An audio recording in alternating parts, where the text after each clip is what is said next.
Hello there, my name is Jared from Photo to Canvas, and I am a printer and artwork photographer. I'm here today to talk about a new thing that I want to work with my photographing artwork. I've done some videos on here about my process, and I have a new thing that I want to try that could be helpful for a lot of you.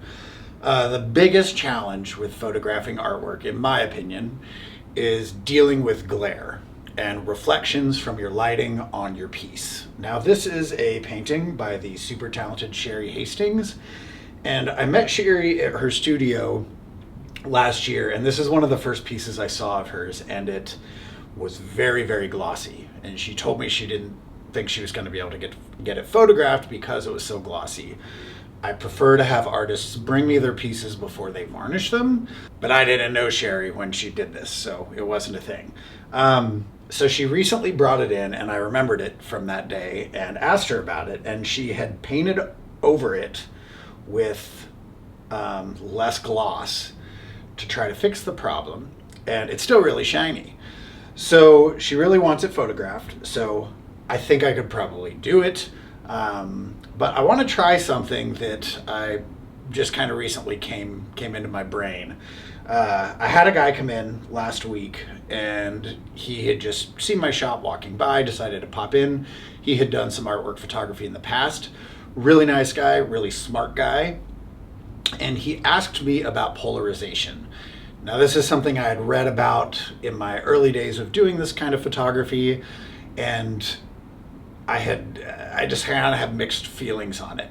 Now, in landscape photography, I am used to using one of these. This is a circular polarizer filter, and it's something that I put on the front of my camera, and it rotates. You thread it onto your lens, it rotates. There's different kinds you can get, and what it does, like the technical thing, is it filters out light that has been polarized by reflections. So it's really useful if you are like shooting a river or something, and when you're looking through your camera, light is reflecting off the surface of the water. And you can use this and you rotate it, and it can make the reflections disappear so your camera doesn't see them. And it's really cool on water. That's really the only place I use them, because it'll turn the surface of the water from glare to you can suddenly see the bottom of the river or the bottom of the stream.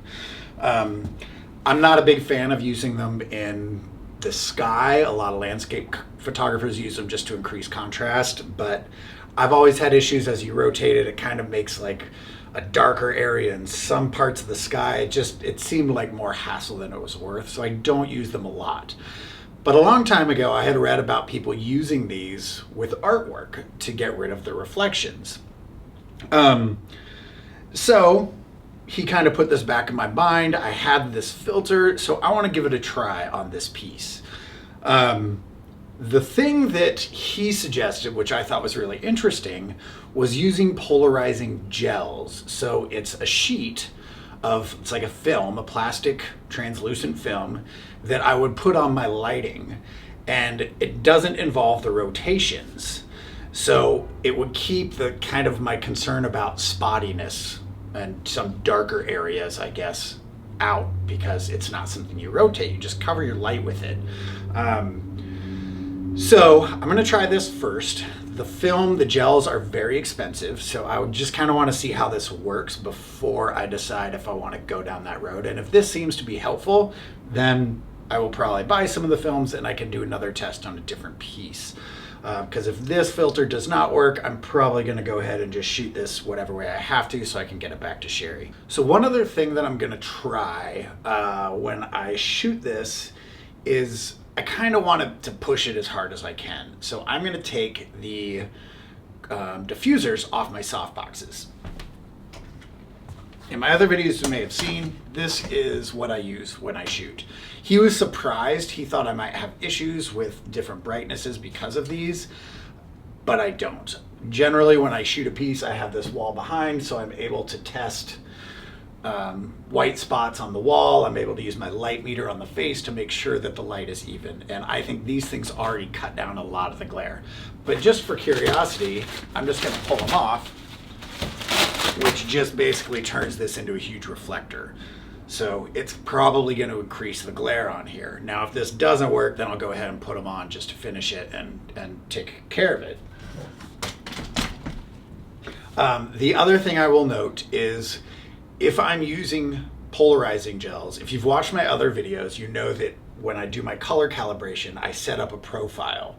However, I use the same lighting every time I do one of these shoots.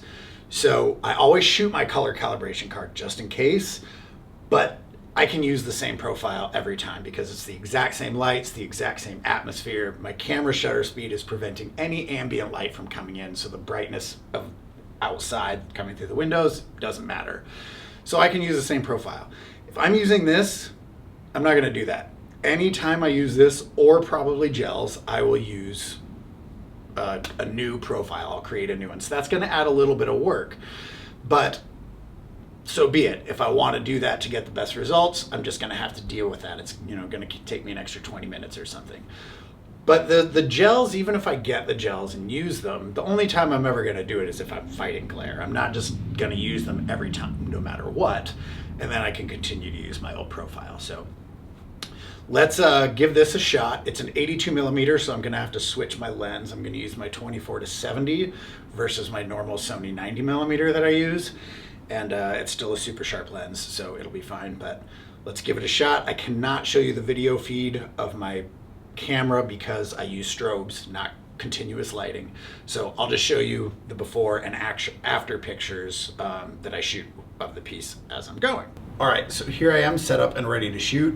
One thing I wanted to mention that I realized is gonna be kind of a pain with this is because I don't have continuous lighting, I'm not gonna be able to look through my viewfinder or on the screen with the circular polarizer on and actually see the reduced reflections. I'm just gonna have to take photos, turn it, take more photos, turn it, take more photos, etc. So I got a 24-70 on here at 70 millimeter. I have not put the circular polarizer on yet because I want to take a test shot without it just to see what it looks like, and we'll go from there. All right, so here we are in capture one. I'm set up, I'm tethered. Let's go ahead and hit a test shot. Okay, so that's not as bad as I was expecting it to be, but you can see all these white areas. Those are the reflections. And along the edges, which I pretty much get all the time, so I generally just crop slightly past to that side. So let's go ahead and put the circular polarizer on.